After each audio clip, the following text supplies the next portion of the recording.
paz. Tudo normal no Rio de Janeiro. Família, no momento que eu estou gravando esse vídeo, 12h11, boa tarde, uma excelente quarta-feira, um dia abençoado para todos nós. Tá chegando, hein? Dia 12 tá chegando, o Vasco volta a jogar contra o Botafogo pelo Brasileirão. E aí, família, aconteceu uma resenha com o Vitória e os seus torcedores que me fez pensar.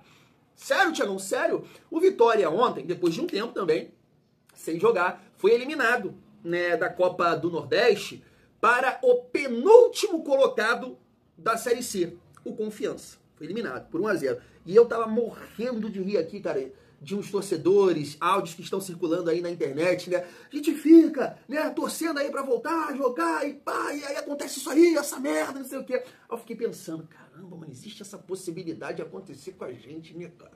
Mas não vai, família. E veja bem, eu sei que esse recado aqui não vai chegar nos jogadores do Vasco, mas vai chegar em forma de energia, de fé, de acreditar, de, né, sei lá como vai chegar, mas vai chegar, porque a cota já deu. Quero dizer, a cota de vexames em 2025 já deu. Porque para o próprio Vitória, o Vasco, né, me fez um vexame, que foi aquela derrota no Campeonato Brasileiro, perdendo de virada os caras com um jogador a menos. E aí vai lá, o penúltimo colocado da Série C consegue eliminar o Vitória. Veja bem, a derrota para o Preto Caberro, então chega. Já deu de vexame, né, rapaziada? Então tá chegando aqui a energia, né? Vocês vão voltar bem, tem que voltar ganhando ali contra o Botafogo pra gente ganhar aquela moral e encarar o Del Valle pela Sul-Americana. É isso? Então show de bola, chega aí que tem muita resenha, a gente vai falar sobre essa sequência do Vasco aí no mês de julho, né? A gente vai encarar o Botafogo agora e de repente vamos encarar o filho do Ancelotti, é isso mesmo, novo treinador do Botafogo. Vamos falar também sobre a chegada do Thiago Mendes, chegou ontem, né, no Rio de Janeiro, já falou ali com a galera,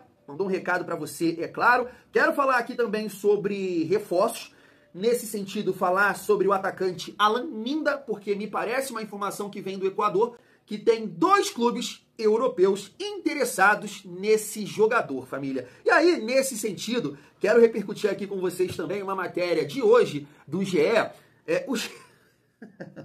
O GE do céu. O GE fez um levantamento lá dos últimos 25 pontas do Vasco. É isso mesmo. Até anotei aqui, ó, fiz a minha listinha, né, pra debater aqui com vocês. Jesus amado, é muito sofrimento, família. É muita reza braba que a gente atura aí nos últimos anos. Eu vou te falar uma coisa, família. Nossa Senhora. Então chega aí que tem muita resenha nesse vídeo. Mas antes, deixa eu te pedir aquela moral. Se não for inscrito aqui no canal Vasco em Família, se inscreve, deixa o like e ativa o sininho para não perder os próximos vídeos. Vamos seguir a nossa resenha e rapidamente falar aqui do nosso rival de sábado, dia 12, lá em Brasília, Fé. Vamos acabar com essa urucubaca de nunca ganhar lá em Brasília. E aproveitar também falar dessa sequência que o Vasco tem no mês de julho. Família, a gente pode encarar aí o filho do Ancelotti, tá aí, ó. Ele chegou, é isso mesmo. Não sei se ele já comandou o primeiro treino no dia de ontem, mas ele participou ali, né? Fala bem ali o português, né? Deixou ali o seu recado. Não sei se ele vai comandar o Botafogo contra o Vasco no sabadão. Mas assim, família, poxa, eu não sei, né? Eu acho que é a primeira oportunidade dele como treinador. O Diniz já é um cara mais experiente, então a cara do Diniz no primeiro jogo dele pelo Vasco ali contra o Lanús, né? O Vasco perdeu, mas você já viu ali uma melhora em relação às atuações do Vasco com o Carille e também com o Felipe. Taticamente falando assim, o Ancelotti não tem grandes, né, assim... a gente não destaca o trabalho do Ancelotti pela parte tática, né? Talvez, sei lá, pela organização sem bola, né? Então a gente não sabe que as referências, com certeza deve ser o pai, né, do filho do Ancelotti. Mas mesmo assim, família, acho que a gente não pode, claro, achar que é um jogo fácil, porque o Botafogo tem bons jogadores, né, como o Arthur, que tá chegando aí agora, o centroavante, aquele argentino também, Correa, né, que é bom jogador. Pela dinâmica da Copa do Mundo fica difícil encaixar ali alguns jogadores que estão chegando agora, né? Então você acaba jogando contra times como PSG, Atlético de Madrid, e você vai privilegiar quem já tá ou quem tá melhor fisicamente para correr atrás, porque você vai jogar sem bola. Então é um jogo totalmente diferente, né, contra o Vasco. Mas acho que o Vasco tem que aproveitar essa questão aí psicológica do Botafogo, sem treinador e tudo mais, e conseguir essa vitória em Brasília. Até porque a gente está confiante pelo jogo contra o São Paulo, né? O Vasco ficou ali 2 semanas se preparando para essa partida e foi muito bem. Então, um longo período aí visando esse confronto contra o Botafogo, a gente tem que ganhar. Até pensando na classificação, é claro, nesse momento o Vasco está aqui na 13ª colocação e está a 5 pontos do Botafogo, né? Claro, o Botafogo tem um jogo a menos, eu não sei contra quem que é, cara. Não sei se é contra o Ceará, não lembro, não me recordo. Tá com um jogo a menos, perdão, mas o Vasco tem a oportunidade de encostar ali no Botafogo e ultrapassar aqui, por exemplo, né, o Ceará, não sei o número de vitórias aqui do Grêmio também, que está com 16 pontos, família Vasco. Então, um jogo muito importante, até pensando no jogo ali contra o Del Valle, para a gente ir confiante para essa partida, né? Falando aqui sobre o mês de julho do Vasco, o Vasco vai ter vários jogos, várias decisões que vai começar contra o Botafogo, logo depois a gente tem o Del Valle. Família, eu estava aqui, né, analisando e parando para pensar que eu acho, né, que o jogo mais difícil que o Vasco tem nessa sequência é contra o Del Valle, né, fora de casa, pela situação do campo e tudo mais, a altitude, 2.800 metros, mas em relação ao Campeonato Brasileiro, o Vasco tem uma oportunidade aqui nessa sequência de tentar ali, né, atingir uma certa tranquilidade para de repente olhar com mais carinho, né, para as Copas. O Vasco pega aí o Botafogo e tem que aproveitar, porque infelizmente a gente vendeu o mando de campo, então jogando em casa o Vasco tem que tentar somar. Depois, não sei como é que vai ficar aqui, né? Nesse momento o jogo contra o Juventude tá adiado, mas o nosso próximo adversário no Campeonato Brasileiro é o Grêmio, e assim, com todo respeito ao Grêmio, jogo difícil, complicado, mas a gente tem que tentar vencer, né? E depois aqui o Bahia também que tá adiado, né? E o Internacional fora de casa, meio que um campeonato gaúcho. O Internacional que até então, até essa parada também não tava bem das pernas, mas é um jogo também que eu entendo que o Vasco tem aí totais condições de ganhar. E aí fecha, né, no dia 30 contra o CSA, a torcida do Vasco está fazendo a sua parte, praticamente esgotou já, né, os ingressos de visitantes para essa partida. CSA esse que vem de uma derrota, né, para o líder da Série C por 3-2. Até trouxe aqui, né, o meu amigo lá do CSA falando que o Vasco quer tomar uma porrada, né, por aí, né, família? Então, assim, a gente tem tudo para que nesse mês de julho aí a gente consiga, né, os nossos objetivos para realmente continuar com essa energia positiva que o Vasco deixou do confronto contra o São Paulo, família vascaína. Então, vamos juntos! Seguindo aqui a nossa resenha para rapidamente a gente falar sobre a chegada do Thiago Mendes. Tá na tela para vocês as primeiras palavras do meu xará como jogador do Vascão. Vamos lá. Falasse suas primeiras palavras como jogador do Vasco, a expectativa de trabalhar com o Fernando Diniz, um treinador que tem características bem específicas que podem valorizar o seu estilo, se você está pronto para jogar a sua questão física, se você já está pronto para entrar em campo. Cara, boa noite primeiramente a todos. Eu estou muito feliz de estar aqui, né, de poder estar no Vasco. Enquanto o Fernando Diniz é um baita de um treinador, sempre acompanhei ele. Sobre a minha preparação física, não estou 100%, mas em uma semana, 2 semanas, vou estar pronto para estar atuando com a camisa do Vasco. Thiago, você foi um jogador que despertou interesse de outros clubes, né? São Paulo, Atlético, Fluminense, mas você escolheu o Vasco e a torcida está questionando por que o Vasco. Cara, não tem como explicar. Eu acho que é a saudade do futebol brasileiro. E também o pedido também dos meus filhos, da minha mulher também. Então, eu acho que agora é treinar para ficar à disposição 100% à disposição do treinador, é lógico, né? E tentar buscar títulos também, vestindo a camisa do Vasco. Um recado pro torcedor, por favor. Cara, eu sou um cara que eu jogo bastante aguerrido, confiança total. Espero dar alegria ao torcedor do Vasco. Obrigado, Thiago. Seja bem-vindo, Thiago. Obrigado. Tá aí, Luca.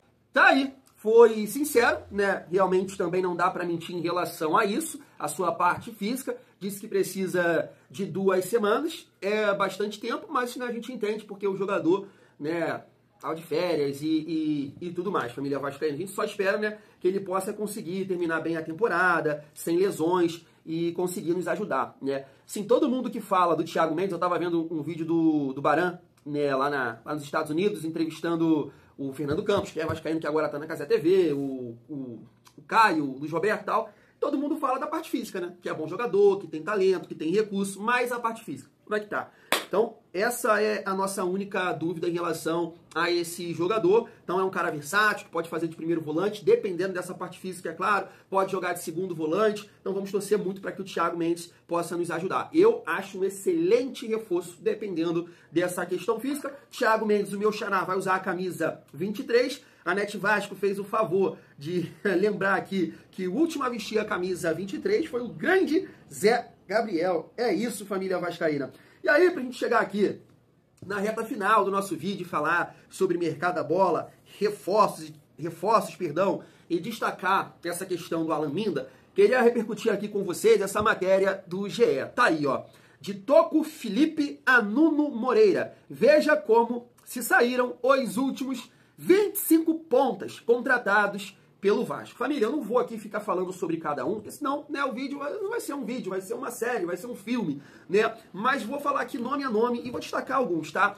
Ian Sassi, Rossi, esse aqui, vou até dar um asterisco, porque eu acho que ele foi bem, tá? Em 2019 ajudou demais ali, o Cupo fechou, né? O Rossi foi bem. Mas é aquilo que eu falo com vocês, desde do Éder Luiz, em 2011, 2012, nessa época nem jogava de ponta, podemos dizer assim, o Vasco jogava ali, né, num 4-4-2 com ele e com o Alec Gol mais na frente, claro, que ele, né, trabalhava ali pelo lado, com o Fagner, era uma dobradinha interessante, mas não era esse conceito, né, de 4-3-3, com extremos, pontas, não era ainda nessa época. Então o Rossi foi um cara que contribuiu, né, dentro do nosso objetivo, que era permanecer na Série A naquela ocasião. Jairinho, aí tu vai pegando, ó, Jairinho, Igor Catatal, Guilherme Parede, Toco Felipe, esse aqui nem jogou, né, Léo Jabá, Morato, Bruno Nazário, Lucas Oliveira, aquele do Bangu, né?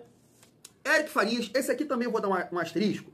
Ele não foi bem no Vasco, tá? Mas só para não criticar aqui, é entendendo o contexto. Essas contratações aqui, família, de fato, num cenário de Série B. Só que não dá para negar que em nenhum momento você vai ver o Thiagão aqui responsabilizar essa galera por tudo que a gente está vivendo nos últimos anos. Não é culpa do jogador. Quem contrata, quem compra, quem tem projeto para contratar essa galera aqui, pelo amor de Deus, não sabe o que é o Vasco da Gama.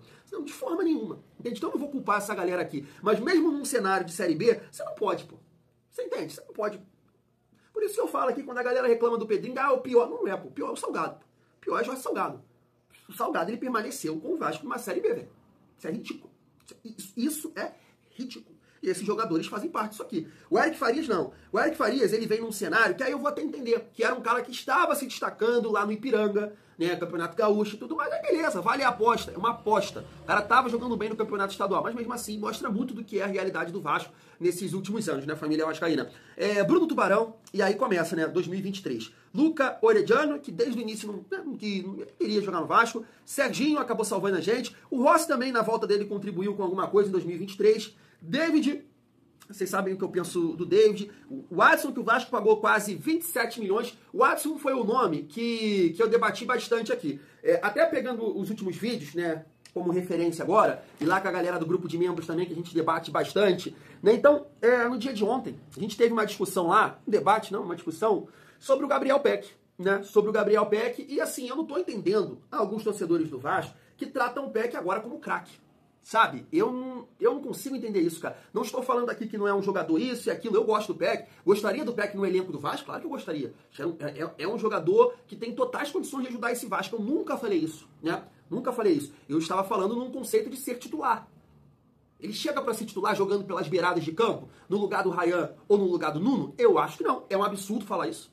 Então, esse Ryan, se fosse um Ryan antes do Diniz, eu não ia nem debater. Peck no lugar do Ryan.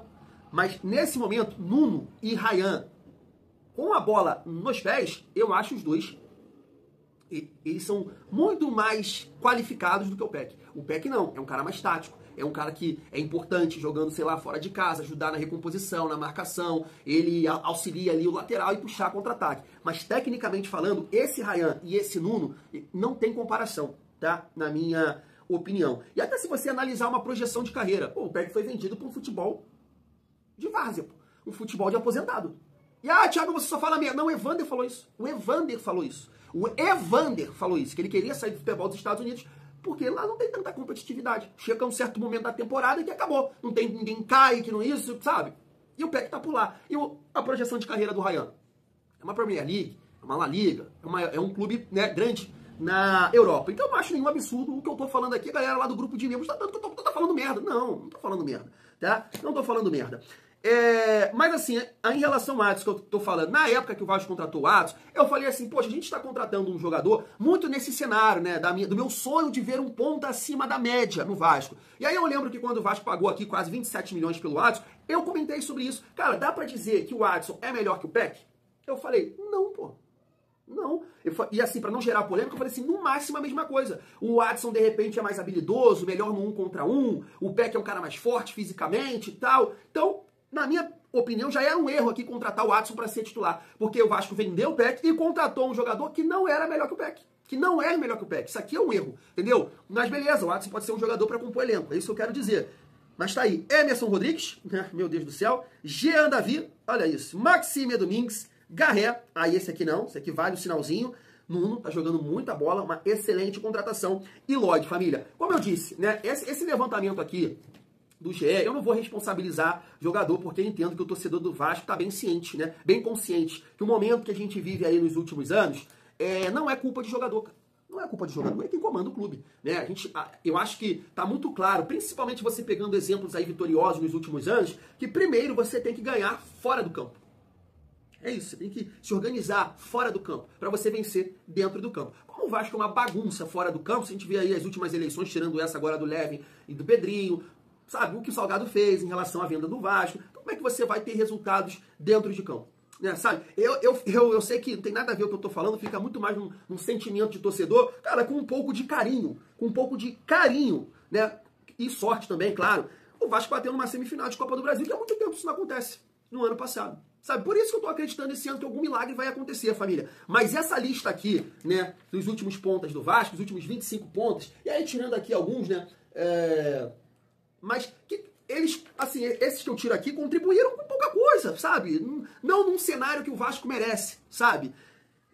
Mostra muito a nossa realidade, sabe? Mostra muito a nossa realidade, por isso que realmente a gente torce aí para que o Pedrinho possa dar um pontapé inicial em termos de organização fora do campo, né, pra gente vencer dentro do campo, família. E a gente finaliza o nosso vídeo, já que a gente estava falando de pontas, né, repercutindo essa informação que vem diretamente do Equador. Tá aí, ó, Mônaco da França e Real Betis querem Alan Minda, especulado no Vasco. Família, até pegando um gancho do Felipe, do canal FBTV Futebol Sem Clichê, que é um scout, né, a gente trouxe a análise dele aqui em relação ao Alan Minda, e ele disse que seria uma excelente aposta. Ele fala, né, sobre o nível competitivo do campeonato belga, que, né, não é tão forte assim, mas é um campeonato que abre portas, né, para outras ligas. E é exatamente o que me parece que está acontecendo aqui, né, em relação ao Mônaco da França, que está fazendo vários investimentos lá, né? Contratou o Pogba, aquele Ansu Fati, né? Contratou um jogador também que estava no Bayern. Eu esqueci o nome, cara, o que jogou no Tottenham. Pô, esqueci, não joga de volante, de zagueiro, esqueci. E o Real Betis, né, até que viveu um bom momento aí na Conference League, né? Perdeu pro Chelsea. É um time interessante também de você colocar o jogador, digo, né, o staff, o jogador, né, analisando, ele dá um salto em relação ao campeonato belga, ou jogar no campeonato francês, ou jogar na La Liga. Então acho que o Vasco tem aí uma concorrência difícil, né, para contar com esse jogador, caso isso aqui seja verdade, né, família vascaína. E aí a gente segue na necessidade, nessa carência de contratar um ponta, ou mais até, né? Eu acho que o Vasco tem que realmente contratar até mais de um com essa característica. Um para jogar pelo lado esquerdo, um para jogar pelo lado direito. Infelizmente o Lloyd, difícil acreditar, e o Vasco não tem esse perfil, o Vasco não tem essa característica. Foi lá o jogador que joga no Rennes da França, parou, Vitor Sá, que está até sendo oferecido agora para o Corinthians, né? Mas o Vasco não quer colocar um papel colorido na mesa, porque o jogador tem contrato e ele tem 31 anos, o Vasco não vai conseguir revender, ele foi oferecido para o Corinthians, agora estava vendo, o Alan Minda também aparece aí, e aí pinta essa informação aqui, que Mônaco e Real Betis. Aí, eu sinceramente acho muito difícil, porque, né, de repente o jogador e o staff vão preferir permanecer na Europa e dando um salto para um centro melhor, podemos dizer assim, né, família? Futebol francês ou futebol espanhol. Vamos aguardar, né, porque o Vasco volta a campo no dia 12 e nesse momento apenas com um reforço. Fui, tamo junto!